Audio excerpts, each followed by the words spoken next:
My name is Caddy, just an ordinary housewife. My husband Gus and I both love gardening, and our passion led us to buy a house with a large piece of land for gardening where we live now. I'm into flowers, Gus is into vegetable gardening. Sharing a common hobby, we respect each other's interests and live happily together. That day, as usual, while Gus was at work, I thought of tending to the flowers in the garden. I had just finished my housework and was stepping out into the yard. Why is there a car parked here? There was an unfamiliar white car parked in the yard. It wasn't our car, and given our large property, maybe someone mistook it for a parking space. I looked for the owner, but no one was in the car or around, so I left a note under the car's wiper. This is private property. Please be careful next time. Then I returned to my gardening. The car was gone by the time Gus returned from work, so I thought someone must have parked by mistake and didn't think much of it. However, a few days later, after seeing Gus off to work and finishing my chores around noon, I went outside to tend to the garden, given the nice weather. What is this? I couldn't help but exclaim loudly. There were several cars parked in the yard. Confused, I noticed the white car among them, the same one that had been parked before. This car, it was here before. I even left a note. Puzzled, I looked at the garden and saw tire tracks in Gus's vegetable patch. Gus would be so disappointed to see this. I cleaned up the mess and tried to fix the garden as best as I could. But who could do this? As I pondered, an unfamiliar man entered the yard. Excuse me, who are you? Who am I? That should be my line. Is this your land and are these your cars? Yes, but... The man looked perplexed, but I was the one truly baffled. Excuse me, but do you know why there are so many cars here? Well, my boss said we could park here. Instructions from the boss? At first, I thought maybe Gus lent the space to a colleague out of kindness, but Gus isn't a boss, and he hadn't mentioned anything to me. It's not like Gus to make a decision without consulting me, so who could it be? I asked the man further, Boss? Are you referring to someone from a company? Yes, from the company over there called... He seemed dubious, but willingly told me the company name. Apparently, a branch of the company had recently moved into a nearby vacant store, and they had been instructed to park in our garden. Of course, I hadn't heard anything about this, and if Gus had agreed, he would have told me. Feeling bewildered, I pleaded with the man to remove the cars. Please, this is private property. Could you tell the others to move their cars? Well, I'm just a low-level employee. Can't you talk to my boss? His indifferent attitude frustrated me. At least warn them for now. I really don't want to have to call the police. All right, I'll mention it, but don't blame me if they don't listen. He seemed a bit concerned after hearing police, but still reluctantly nodded and drove away. I hoped this would stop them from parking here, but I was anxious since the man didn't apologize, and I wasn't sure he would really convey the message. With no one else around and fearing confrontation, I stayed indoors, thinking of ways to deter future incidents and nursing a headache. I couldn't bring myself to garden for the rest of the day. After finishing chores in the evening, I was inside when the doorbell suddenly rang. I wasn't expecting visitors and peeked out the window to see a man in a suit. Suspicious, but thinking it might be about the cars, I answered promptly. Yes, how can I help you? Good afternoon, I'm Anders from the company. Oh, yes, what can I do for you? I came about the parking situation.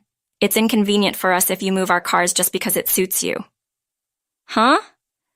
The man who introduced himself as Anders had a soft demeanor, and I thought he might have come to apologize about the yard, but to my surprise, he started blaming me. I was so shocked by his unexpected words that I raised my voice. This area is designated as a parking lot for our company. We can't have outsiders interfering with our official decisions. Outsiders? This is our private property. You're trespassing. Some people claim that to try and charge us a usage fee. His attitude, completely disregarding my claims, made me even angrier. No matter how many times I insisted it was private property, he wouldn't listen. Anyway, your neighbor's property is our parking lot. If you continue to interfere, we'll have to take legal action. With that, he left quickly. I was too stunned to respond, but if anyone should be taking legal action, it should be us. Thinking about it, they would be at a disadvantage if they really pursued legal action in this situation. Realizing his threat was just a bluff, I seethed with anger, determined not to let this go. By the time Guess came home from work, all the cars were gone, but I promptly told him about what had been happening that evening. Today, there were lots of unknown cars parked in our garden. Really? I didn't see any this morning. Yeah, I don't know when they parked, but an employee from the company came in the evening. He said this land is their parking lot and told me not to interfere.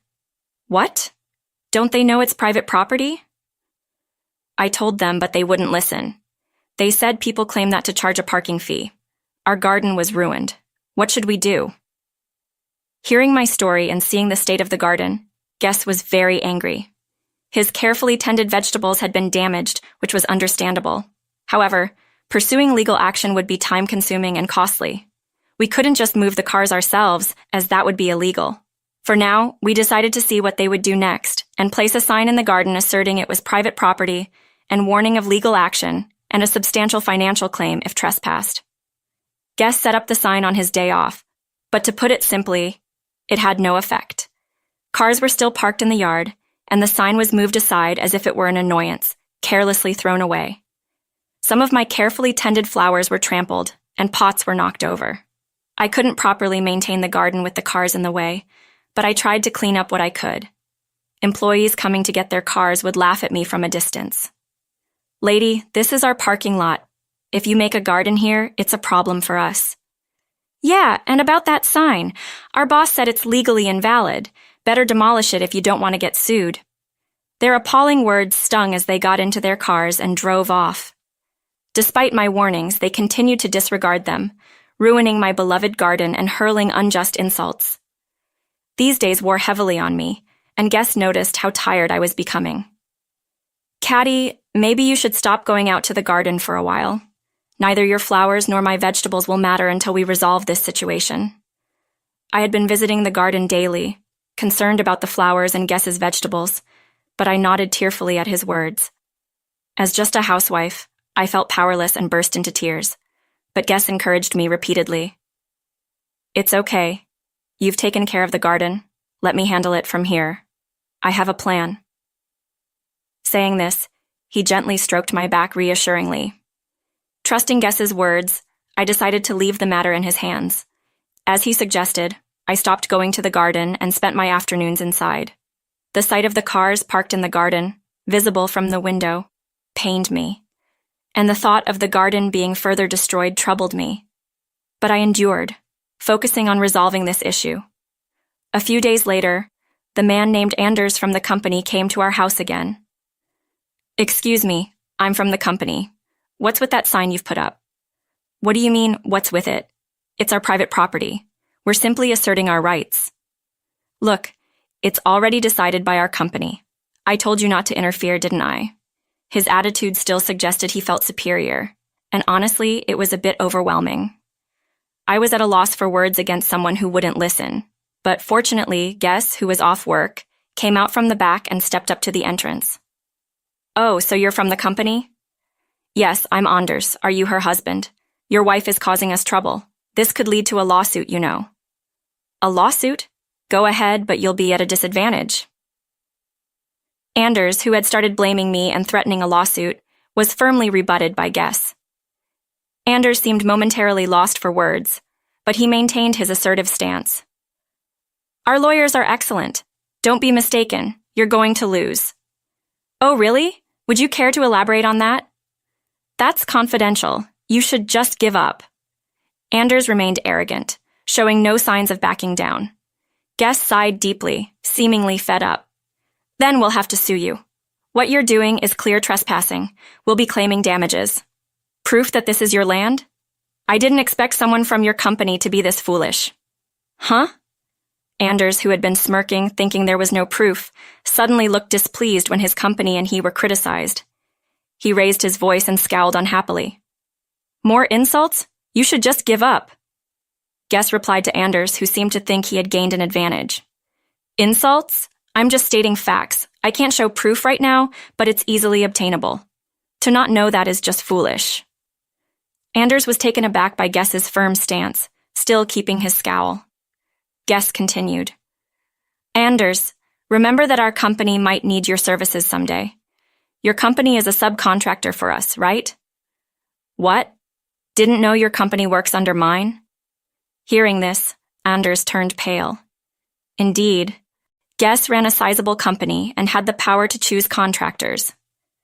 Realizing this, Anders's attitude changed, and he fell silent. But after this, I might reconsider our contract with your company.